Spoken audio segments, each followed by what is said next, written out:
أعوذ بالله من الشيطان الرجيم بسم الله الرحمن الرحيم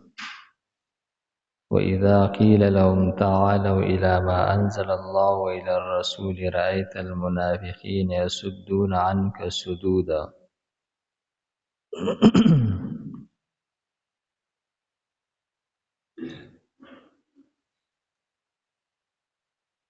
مخکې آیت مبارکه کې د منافقانو یو قباحت بیان کړلی شو چې دوی په الله باندې او د الله په رسول باندې فیصله نه خوښوي. نو دې آیت کې د هغوی په دې باره کې مزید نفرت ذکر کوي چې دوی یوازې په خپله باندې داسې نه دي بلکې دوی نور خلک هم د الله او د الله د رسول د فیصلې نه منع کوي. نو فرمایي و اذا او هر کله قیل چې ویلی شي لهم دوی ته تعالو راشئ الی ما هغه قانون ته انزل الله چې الله نازل کړی دی و الی الرسول او رسول طرف ته راشئ رأیت المنافقین نو ویني به ته منافقینو لره یصدون عنک دوی منکۍ ستانا خلق د فیصلې کولو نه صدودن په منع کولو سره د قرآن او د حدیث مطابق فیصله کول د دین خلق منع کوي. فکیف نو څرنګه اذا هر کله اصابتهم چې ورسید دوی ته مصیبت یعنی کله چې دوی د الله د فیصلې مطابق فیصله نه کوي او بیا په دوی باندې عذاب راشي دوی الله تعالی راونسي نو دوی بیا پیغمبر ته راشي نو د الله تعالی فیصلې ته بیا په هغه وخت کې کینی او مونږه مخکې واقع ذکر کړی و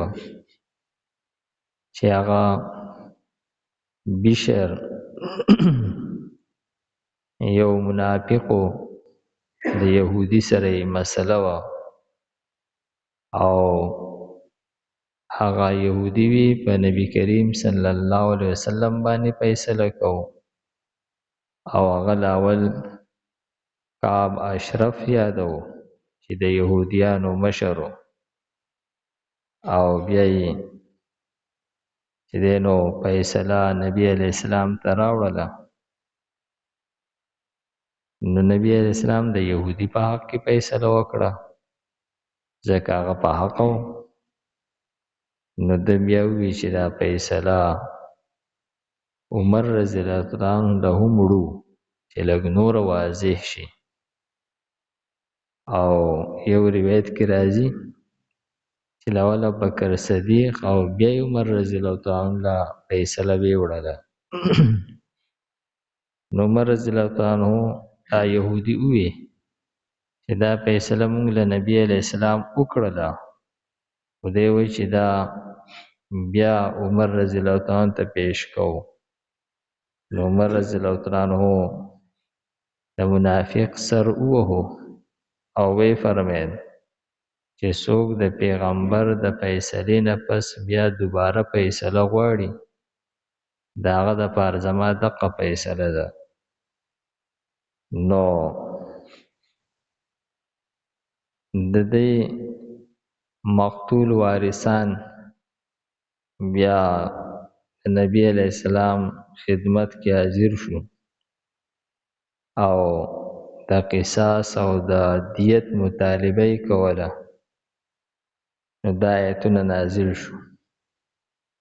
چې دوی خلاول د الله تعالی فیصله نه خوښي او خلق ته هم منع کوي او چې کله بیا دوی ته څه مسله راشي بما د دې وجنه دوی ته چې دا مسله راغلی ده بما د دې وجنه رااله قدمت ایدیهم چې شوي دي د دوی د لاسونو نه د دوی لاسونو چې څه کړي دي د هغې د وجنه دا مصیبت دوی ته ورسېد چې د پیغمبر د فیصلې نه پس په هغې له پاسه بله فیصله کول غواړي دا سړی مرتد شولو او د مرتد قتلول پکار دي نو دا سړی که قتل شوی دی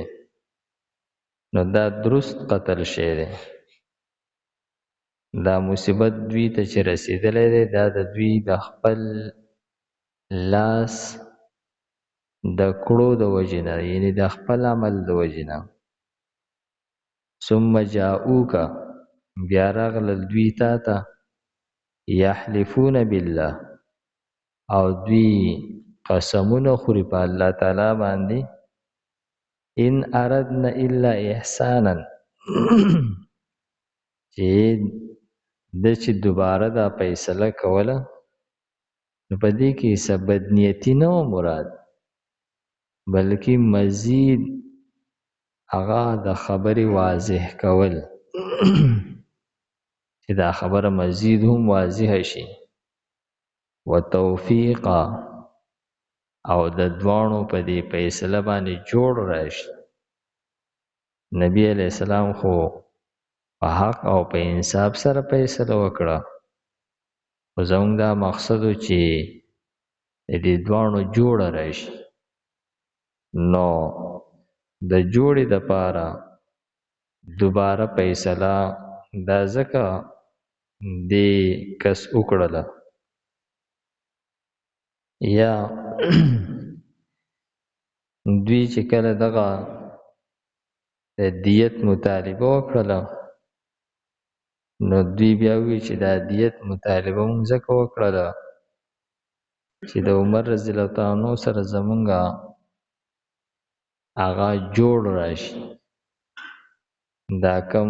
نالګي چې راغله چې دا ختم شي نو دا د دوی هغه قسمونه خوراک او د دوی هغه عذر بیان کو باندې اولئک الذین دا هغه کسان دي یعلم الله ما فی قلوبهم الله ته علم دی د هغه څه چې د دوی په زړونو کې دي دوی په زړونو کې چې کوم منافقت پټ کړی دی پروت دی هغه الله تعالی ته معلوم دی فاعرض عنهم نو مخ واړوه د دوی نه د دوی د نور راکنلو کوشش مه کوه د دوی حقیقت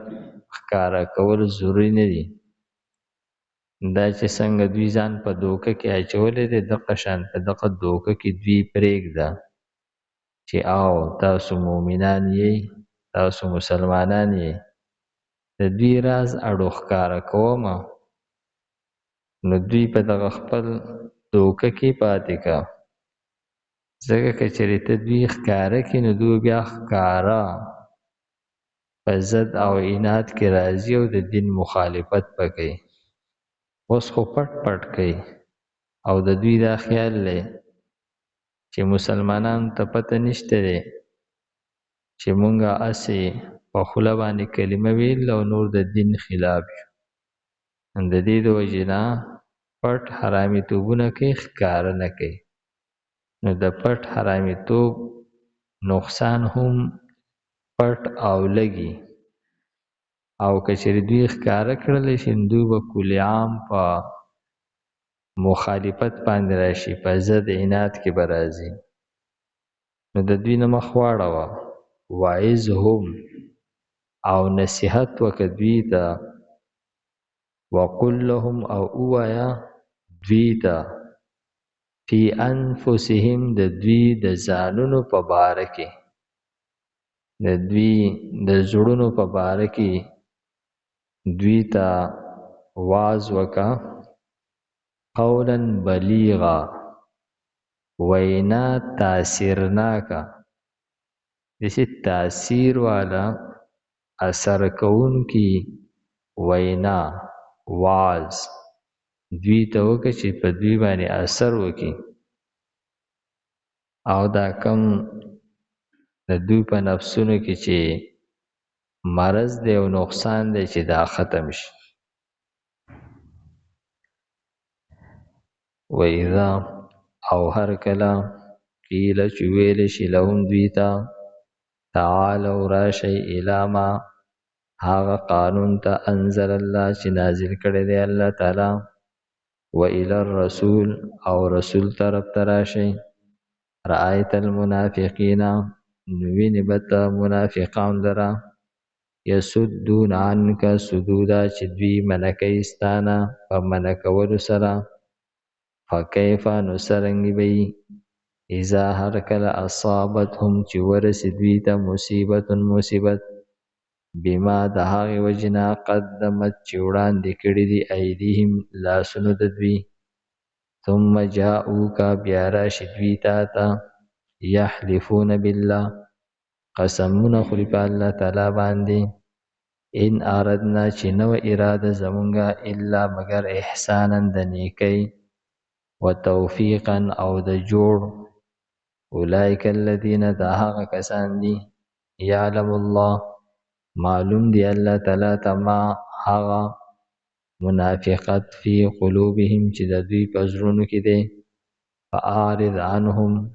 نو مخ واړو د دوی نه وعظهم او نصیحت وکړه دوی ته